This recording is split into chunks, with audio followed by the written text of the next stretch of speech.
In a bombshell announcement released just moments ago, Buckingham Palace has confirmed that Prince Harry will not receive the royal title he had long anticipated. After years of private negotiations and carefully laid expectations, the decision has sparked outrage, confusion, and whispers of betrayal inside royal circles. So what really happened, and why now? Before we go deeper into what this really means for the royal family, make sure to subscribe so you don't miss a single update. The official statement was short, clipped, and clinical. No room for nuance, no hint of regret, only confirmation that the title Harry expected would not be granted. While the public had speculated everything from a quiet restoration of his Duke of Sussex privileges to a new honorary post marking reconciliation, the reality was far colder. There would be no title, no recognition, no gesture of renewal, and most telling of all, no warning. Harry's team reportedly learned of the announcement at the same moment the press did, blindsided by a decision they believed was still under discussion. For a man once raised within the very machinery of monarchy, to be cast aside with such finality marks a break that goes deeper than symbolism. This wasn't just about status. This was about identity. What makes the timing even more shocking is how closely it follows months of speculation, suggesting a softening toward Harry behind palace walls. Rumours of behind-the-scenes conversations with Charles had begun to circulate. There were whispers of a potential honorary role being considered a move to re-establish trust without undermining protocol. Yet, that narrative has now crumbled, replaced by a harsher truth. Not only is reconciliation off the table, but the palace has chosen to make that clear in the most public way possible. And for those inside the institution, the move signals more than just rejection. It marks a consolidation of power, one that may have come directly from the king himself. Sources within the palace corridors describe a climate of tension leading up to the announcement. Staffers were reportedly divided, some pushing for inclusion, others for finality. But in the final days, the mood shifted. Aides close to Charles noted a decisive tone, one that suggested the king had reached his limit. That whatever bridge might have existed was now too unstable to walk across. There are even reports that the final draft of the statement was edited in Charles's private study, reviewed personally before release. If true, it means this wasn't merely administrative, it was personal, and that makes the aftermath far more volatile. What happens next is anyone's guess, but one thing is certain.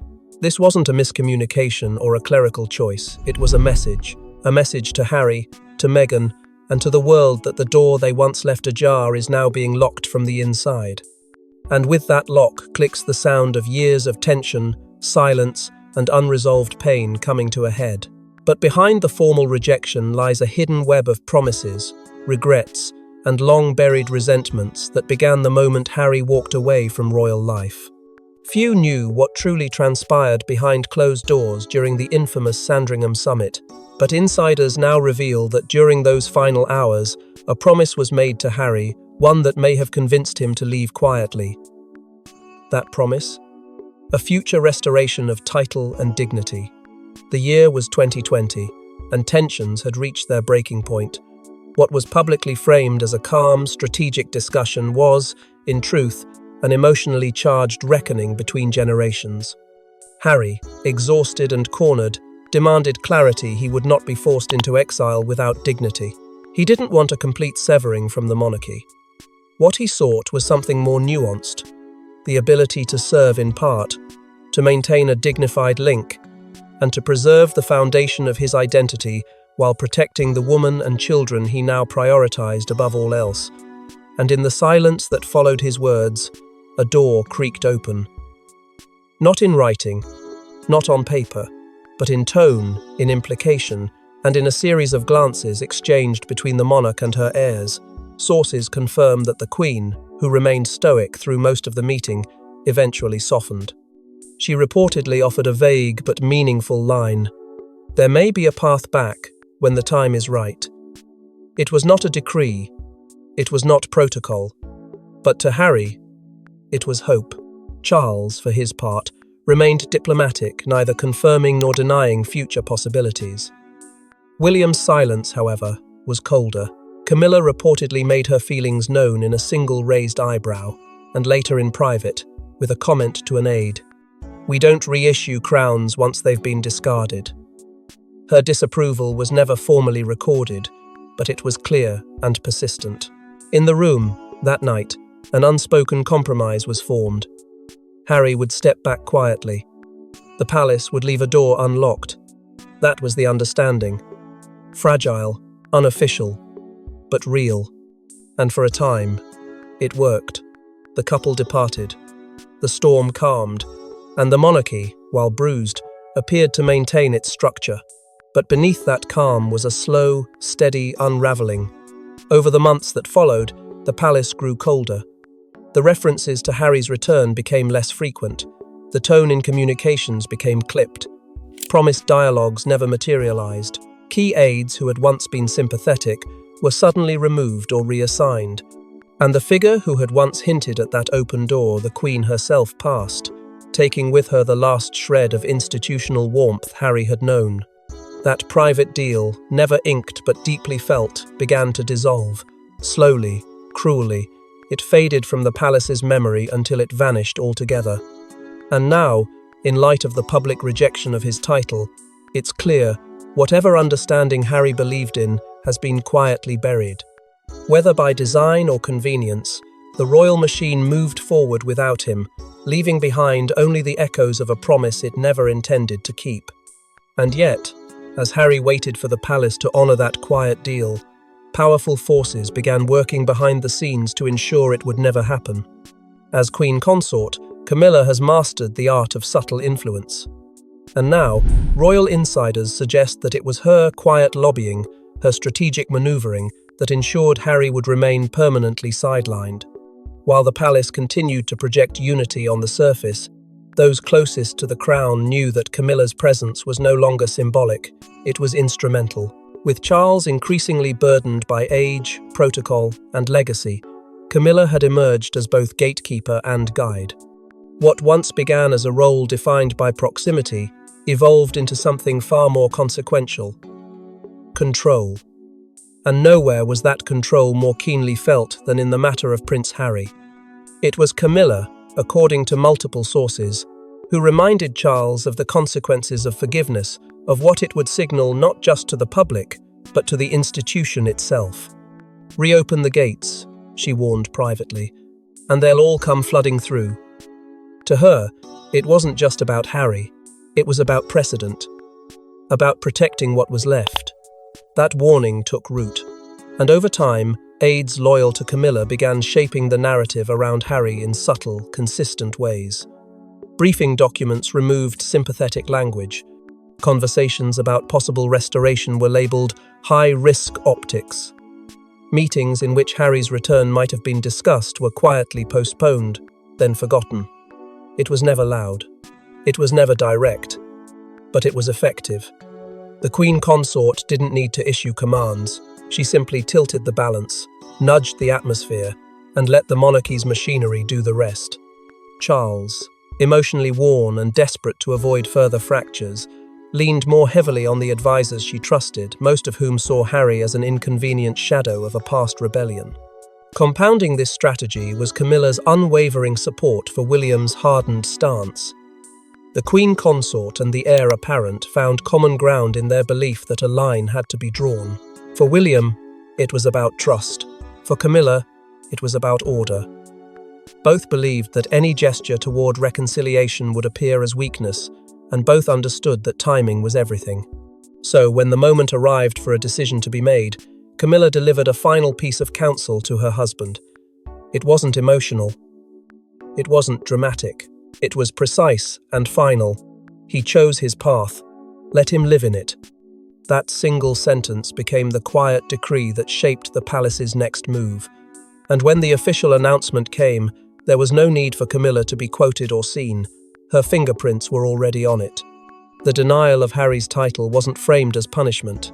It was framed as consequence. A natural outcome, shaped by invisible hands and justified by silence. And for those who truly understood how the crown now operated, there was no doubt where that decision began.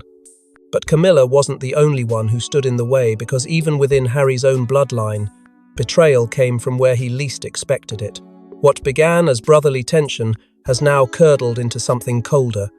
According to sources, Prince William played a pivotal role in blocking Harry's reinstatement, offering his father an ultimatum that would change everything.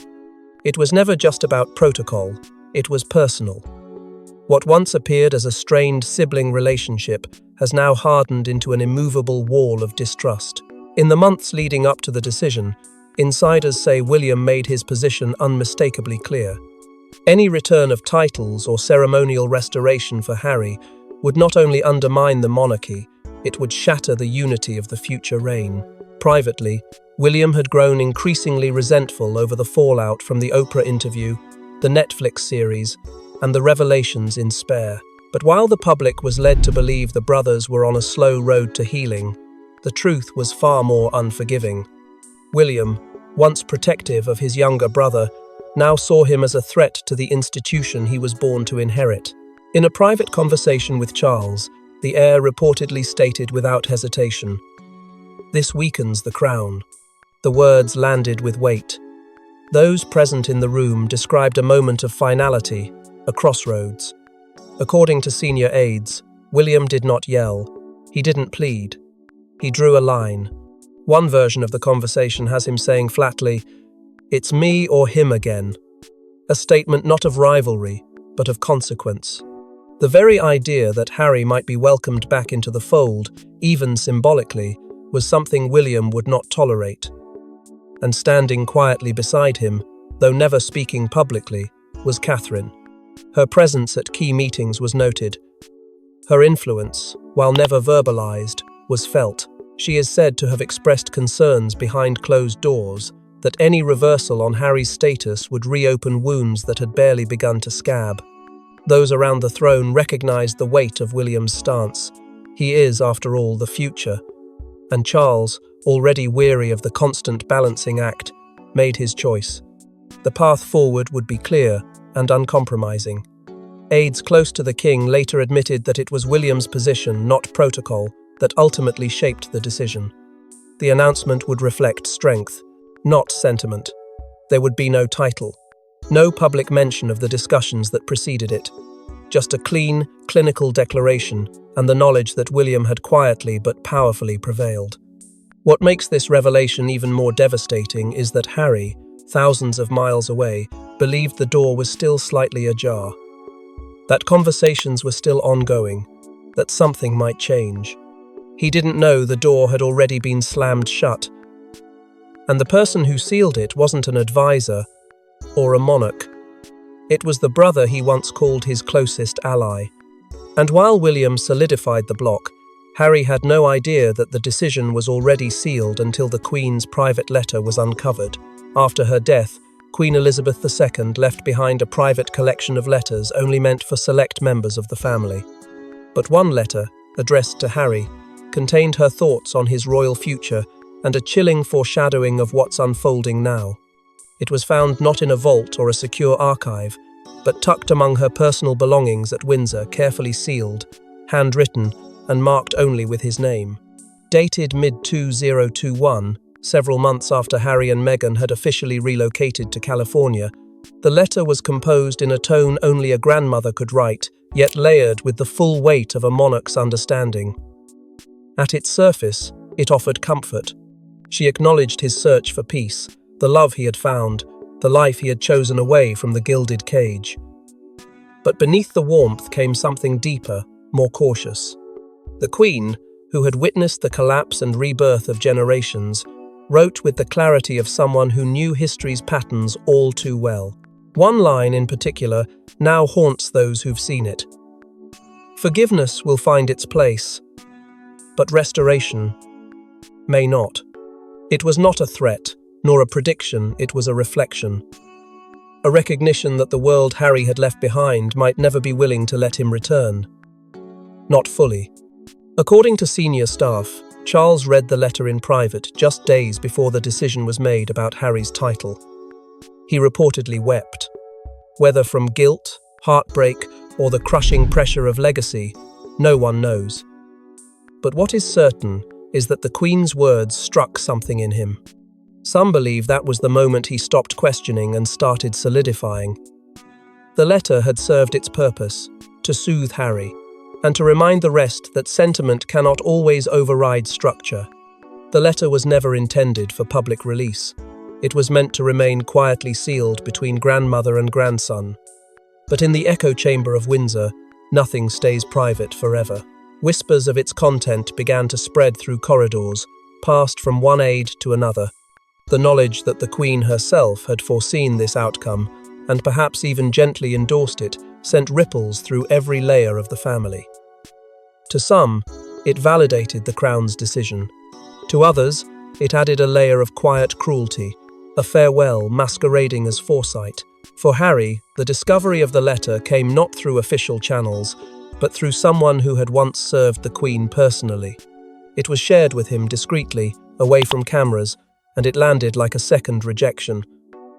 Not because she had turned her back on him, but because she had seen the future he had tried so hard to escape. And even she had known how it might end. Still, as Harry reeled from the personal blow, it was Meghan's reaction that would send shockwaves across both sides of the Atlantic. Sources close to Meghan Markle confirm that upon learning of the decision, she issued a private warning to palace officials and to Harry himself.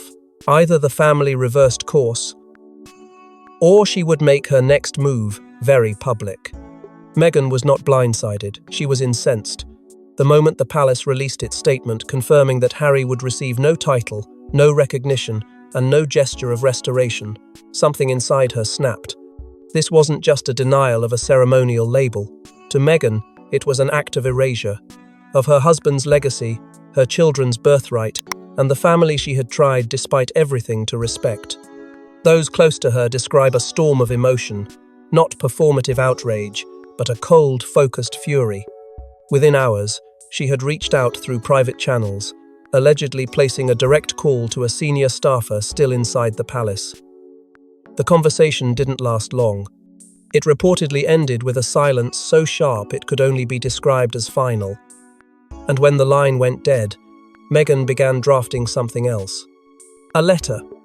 Personal, pointed, and unsparing. Though it was never sent, its existence is now known, and its content has already begun to leak. In it, Meghan is said to have laid out her position without restraint. She accused the institution of deliberate humiliation, of rewriting the narrative to cast Harry as disposable, of denying Archie and Lilibet not only their place in the family, but their place in history. One line stands out among the rest, repeated now in whispered conversation across royal circles. "You will not erase him, you will not erase them." It was more than a declaration. It was a line drawn in blood. Those close to the Sussexes confirm Meghan made one thing abundantly clear. This would not be left unanswered, and if the palace wanted silence, they had chosen the wrong battle. Almost immediately, discussions reportedly resumed, with streaming and media executives, conversations that had once been paused, now fast-tracked into active planning. Rumours swirl that a follow-up project, one far more raw and direct than their previous ventures, is in the works, not as retaliation, but as testimony. Meghan isn't just protecting Harry, she's protecting the future of their family, and she knows that the only weapon sharper than truth is visibility. What's more, Meghan's message wasn't just directed at the institution, it was also sent, carefully and painfully, to Harry himself. Privately, she reminded him that silence would not shield their children, that neutrality would be seen as surrender, and that whatever title was taken from him, he still had a voice. A voice the world was waiting to hear again. But while tensions rise across oceans, one unexpected royal makes a bold move to stand by Harry, risking her own position in the process. Known for her loyalty to duty above all, Princess Anne shocked royal aides when she broke ranks, quietly defending Harry in a conversation with Charles and calling the decision short-sighted and cruel. In a family defined by rigid roles and unspoken rules, Princess Anne has long stood as the unshakable pillar, respected, unbending, and resolute. But those closest to her know there's one thing she values as deeply as duty: fairness. And when the decision to formally deny Harry his expected title was finalized, Anne did something few anticipated. She spoke. Not to the press, not to staff, but directly to the king. In a private exchange behind closed doors, Anne expressed her disapproval with the kind of calm clarity only she could deliver. She didn't raise her voice, but her words struck with precision. He's still one of us, whether we like it or not. Anne's relationship with Harry, while rarely publicized, has always carried a quiet strength. Unlike others, she never coddled him, never played to his charm, but she respected his resilience. Years of shared engagements, military tributes, and public service forged a bond built not on affection, but on mutual understanding. She had seen him at his most disciplined and at his most fragile, and while she had never endorsed his departure, she had always defended his right to choose a life beyond the palace. To Anne, stripping him of recognition didn't protect the monarchy, it weakened it.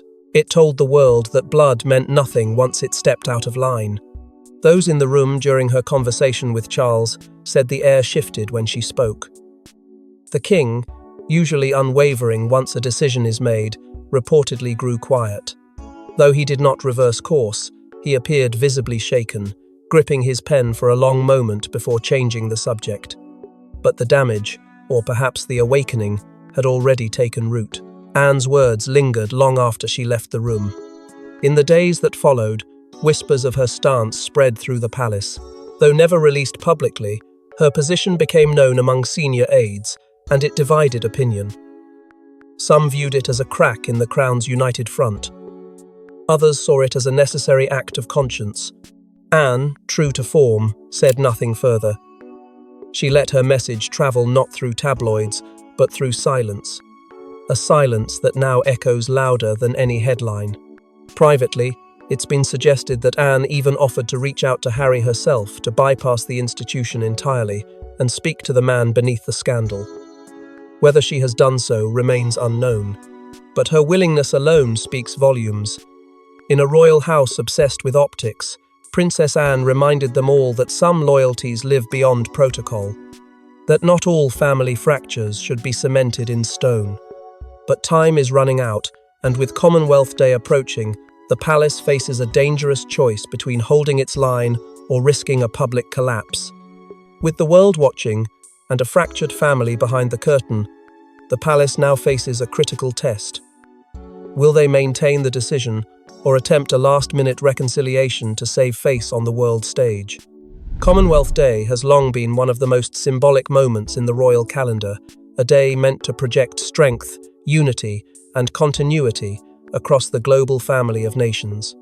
But this year, the grandeur is being overshadowed by something the monarchy cannot polish away, a deepening internal crisis that no one can control. Rehearsals at Westminster have taken place under a cloud of tension, with staff whispering not about protocol or procession, but about optics. Behind the scenes, aides are scrambling. There are reports that King Charles, already burdened by pressure from international Commonwealth leaders, is facing rising demands to explain why one of the most visible royals of the modern era has been so publicly exiled. This isn't just a family affair anymore, it's a diplomatic landmine. What complicates matters further is the growing uncertainty surrounding Harry and Meghan's movements. While they were not officially invited to attend the ceremony, flight bookings linked to their team were flagged by internal security channels, raising the possibility that, under certain circumstances, they could still appear. Whether as guests or in defiance is unclear. What is clear is that their presence, or even the threat of it, is rattling senior courtiers. If they arrive, the spotlight instantly shifts. If they don't, the absence will scream louder than applause. Either way, the monarchy cannot control the narrative, and that is its greatest fear. Meanwhile, William is preparing to deliver the keynote address on behalf of the royal family, a move many see as deliberate. It places him front and center, a symbolic heir leading the monarchy into its next phase. But not all agree with the decision. Some within the palace believe it risks inflaming the already volatile perception of favoritism. That elevating William in Harry's absence may play well with traditionalists but will alienate the public even further. The divide among staff is now more visible than ever. Lines have been drawn, not just between brothers, but between those advocating for reconciliation and those insisting on strength through exclusion. The media has seized on the chaos.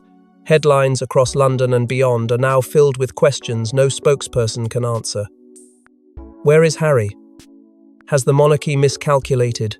Is this the family breaking apart? These aren't just tabloid tricks. They're real reflections of a narrative spiraling beyond the palace's reach. And with the ceremony just hours away, the crown is running out of moves. Internally, there is growing chatter that a contingency plan is being drafted, a quiet, last resort maneuver designed to course correct if the situation veers further off script. What that plan involves remains a tightly guarded secret. But whispers suggest it could shift the tone of the day in an instant and possibly alter the family's public posture for months to come. And in the final hours before the ceremony, a secret contingency plan is quietly being prepared, one that could change everything in a single moment. At the heart of this crisis was one hope, that somehow the family might find a way to reconnect, to rebuild. But with Harry now officially denied and titles locked behind iron gates, the so-called royal reset died before it began.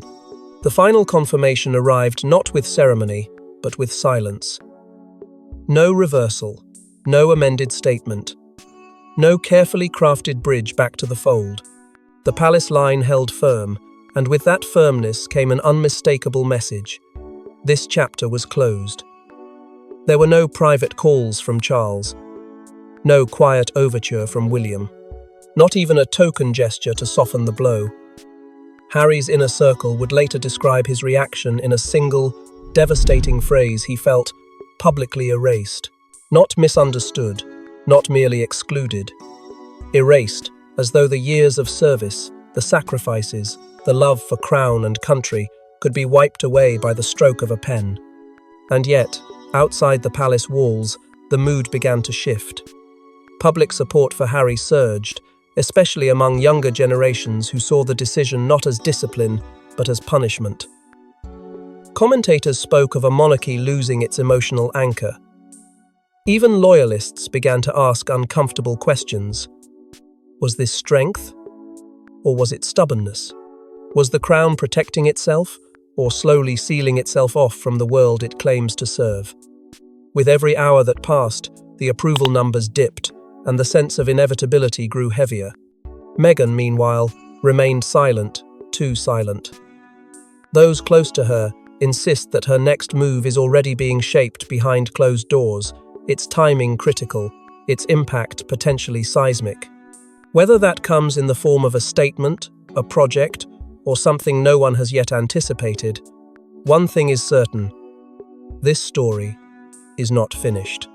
The repercussions of this decision will echo far beyond royal halls, far beyond Britain's shores, and far beyond this generation of Windsors.